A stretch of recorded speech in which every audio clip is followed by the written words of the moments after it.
Una po sa ating mga balita, naging matagumpay ang pagdalo ni Pangulong Aquino sa ika-40 taon ng ASEAN-Japan Commemorative Summit.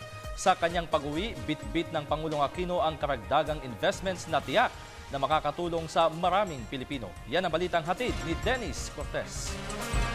Magandang hatid ng Pangulong Aquino matapos dumalo sa ASEAN-Japan Commemorative Summit. Sa kanyang pagbalik, baon ng punong hekutibo ang karagdagang investments na tiyak na makakatulong sa ekonomiya ng Pilipinas. Matapos ibida sa business community doon ang matatag na ekonomiya ng Pilipinas, hindi naman nabigo ang Pangulo na makahikayat ng mga dayuhang investors. Time lalong dumami ang nagpakita ng kagustuhang makapasok sa ating merkado. Kabilang na ang kumpanyang individual nating kinausap, ang Sumitomo Metal Mining Company, Mitsubishi, at Sumitomo Mitsui Banking Corporation at ang Nidec Sankyo Corporation. Sa pagtatayo o pagpapalawak ng negosyo ng mga kumpanyang nakapanayam natin, tiyak na magiging hitik sa oportunidad ang mga sektor na napakalaki ng ambag sa ating ekonomiya.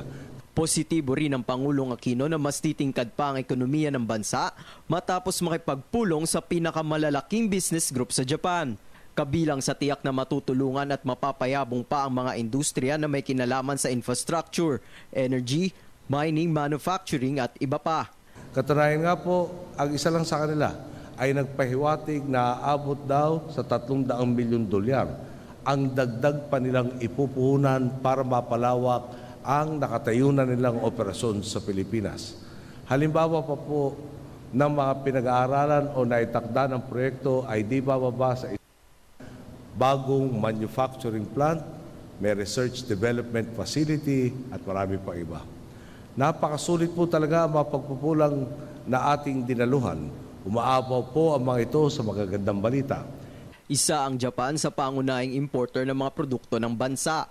Bukod sa malaki ang naiaambag nito sa katatagan ng kalakalan sa reyon, tiyak na maraming trabaho at oportunidad din ang magbubukas para sa ating mga kababayan dahil sa kanilang pamumuhunan. Para sa Telebisyon ng Bayan, Dennis Cortez.